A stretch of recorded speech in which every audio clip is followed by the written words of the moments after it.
Assalamualaikum warahmatullahi wabarakatuh dan salam sejahtera terhadap mahasiswa semua. Baiklah, untuk praktikum online kali ini kita akan melihat bagaimana teman-teman yang ada di labor telah melakukan proses penentuan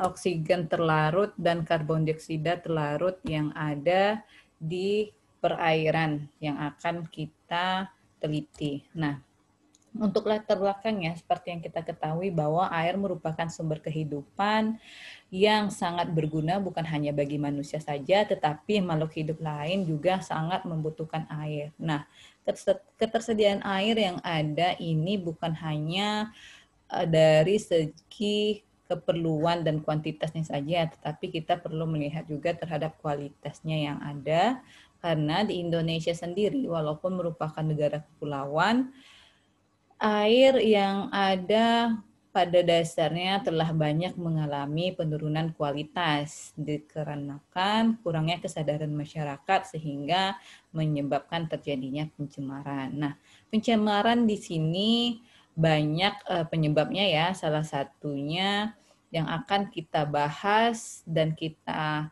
uji berdasarkan dari parameter keseimbangan antara kadar gas oksigen maupun karbon dioksidanya. Nah, pada dasarnya air tersebut memiliki standar 3B, yaitu tidak berwarna, berbau, dan beracun. Langsung saja untuk pada proses penentuan oksigen terlarut, karena memang pada saat kita melakukan riset langsung di lapangan, penentuan oksigen terlarut ini bisa kita lakukan dengan mudah menggunakan DO-meter, tetapi mahasiswa diharapkan juga dapat menggunakan metode lain seperti titrasi. Prinsipnya itu kita akan melihat terhadap terjadinya perubahan warna pada saat proses pengendapan titrasi dengan larutan yang terdapat di biuret titrasi, yaitu tiosulfat. Yang digunakan di sini adalah Na2SO2O3 dengan konsentrasi 0,025 normalitasnya. Nah, secara umum prosedurnya itu kita akan mengambil sampel air yang akan kita uji. Contohnya kalau dari Universitas Riau ini kita bisa mengambil dari sampel sungai-sungai yang ada di sekitar sini menggunakan wadah sepertinya botol minuman bekas. Nah, pada saat pengambilan air kita bisa melakukan pengukuran dulu sebanyak 50 ml menggunakan gelas ukur sebelum kita masukkan ke botol Winkler dalam proses penentuan oksigen terlarut. Nah, setelah dimasukkan ke botol Winkler, nanti akan dilakukan penambahan 2 larutan, yaitu sebanyak 1 ml dari MnSO4 dan juga 1 ml dari larutan alkalin NaOHKI. Nah, nanti prosesnya akan dilakukan pengadukan dan dibiarkan selama 5 atau sampai 10 menit. Dan mohon dilihat di sini nanti pada video ya, saya sudah kasih link videonya pada slide. Tolong dilihat bahwa apa yang terjadi setelah penambahan dari 2 larutan ini. Sebagai gambaran awalnya nanti akan terbentuk endapan di dasar dari botol Winkler ya. Nah, setelah itu nanti akan dilakukan proses penambahan asam sulfat pekat sebanyak 2 mili. Nah, nanti yang saudara-saudara lihat bahwa setelah penambahan asam sulfat, apa yang terjadi di endapannya. Secara umum nanti endapannya itu akan larut. Nah, nanti akan Anda lihat setelah larut itu nanti bagaimana proses perubahan warnanya. Jika nanti warnanya jernih kekuning-kuningan, maka Anda tidak perlu melakukan proses titrasi lebih lanjut. Tetapi jika dia tetap menghasilkan warna coklat, maka kita akan melanjutkan proses titrasi. Nah, kita pindahkan nanti larutan yang ada di botol Winkler sebanyak 50 ml dengan menggunakan gelas ukur ke Erlenmeyer. Nah, sebelum nanti larutan di Erlenmeyer ini kita titrasi, kita tambahkan dulu indikator amilum 1% sebanyak 1 mili. Nah, pada saat penambahan ini coba lihat perubahan warna yang terjadi. Setelah itu nanti akan dilakukanlah proses titrasi seperti yang digambarkan, ditampilkan di video ya, secara perlahan dengan membuka keran dari biuretnya.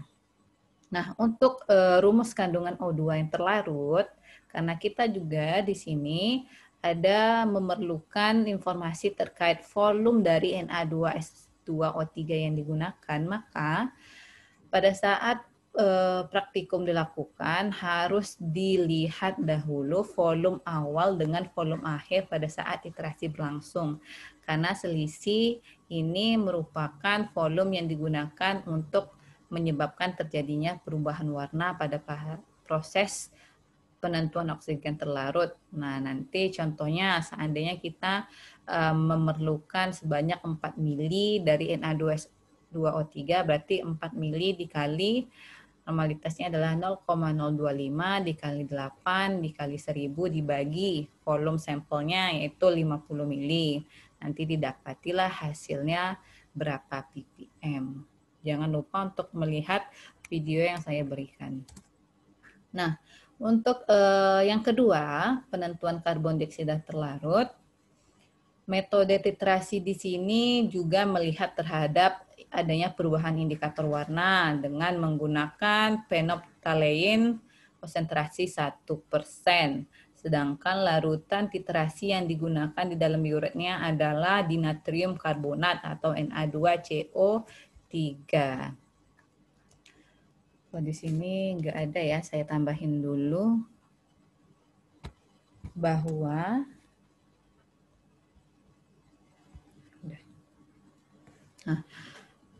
prosedurnya hampir lebih kurang sama, tetapi dia tidak menggunakan botol Winkler. Sampel sebanyak 50 ml ini langsung saja kita pindahkan dengan gelas ukur ke Erlenmeyer, barulah ditambah phenolphthalein sebanyak 5 tetes. Coba lihat perubahan warna yang terjadi.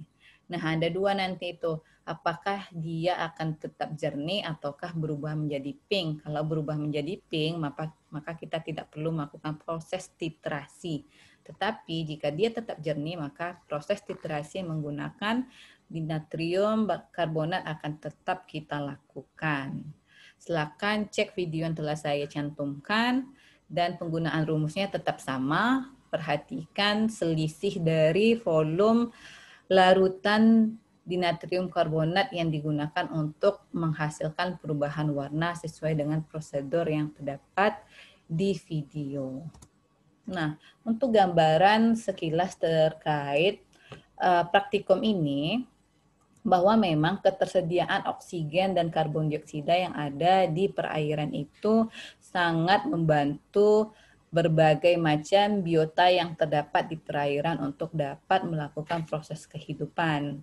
Contohnya itu pada gas karbon dioksida ya, sangat diperlukan untuk proses respirasi dalam menghasilkan energi, yaitu di katabolisme ya. Sedangkan kalau seandainya memang CO2 ini kurang, ketersediaannya akan mempengaruhi proses anabolisme, khususnya pada beberapa organisme yang mengalami proses fotosintesis seperti fitoplankton atau tumbuhan air seperti hidrilla. Nah, ketersediaan karbon dioksida ini di perairan biasanya berasal dari difusi atmosfer ataupun terbawa dari air hujan, air yang melewati tanah organik, respirasi dari proses yang dihasilkan oleh tumbuhan maupun hewan, serta proses dekomposisi yang disebabkan oleh para dekomposer, baik bakteri aerob, anaerob, maupun berbagai macam yang lainnya. Nah, sekedar informasi, sebetulnya kadar karbon dioksida yang bagus di perairan itu adalah sekitar 12 ppm atau 12 mg per liter. Tetapi kita masih bisa mentolerirnya dan diharapkan tidak melebihi 15 mg per liter. Walaupun pada kenyataannya memang banyak yang lebih sampai ke mencapai 50 ya. Nah, jika hal ini terjadi, ada beberapa solusi yang bisa kita lakukan. Misalnya hal ini disebabkan oleh memang perairan tersebut airnya tergenang, maka kita bantu untuk proses pembersihannya sehingga terjadi proses peraliran yang bagus. Karena nanti terjadi penggantian air secara rutin yang terus-menerus ya. Terus dilihat juga apakah terjadi pertumbuhan yang belumping dari ganggangnya. Karena hal ini juga akan mengaruh terhadap kadar karbon dioksida yang terlalu tinggi.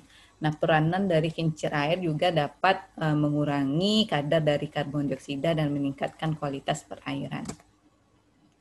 Kalau kita berbicara mengenai DO dan juga keterlarutan dari karbon dioksida, kita juga akan tahu mengenai istilah BOD, COD, dan TDS. BOD ini merupakan singkatan dari Biological Oxygen Demand, di mana tingkat permintaan oksigen ini oleh makhluk hidup yang terdapat di perairan tersebut.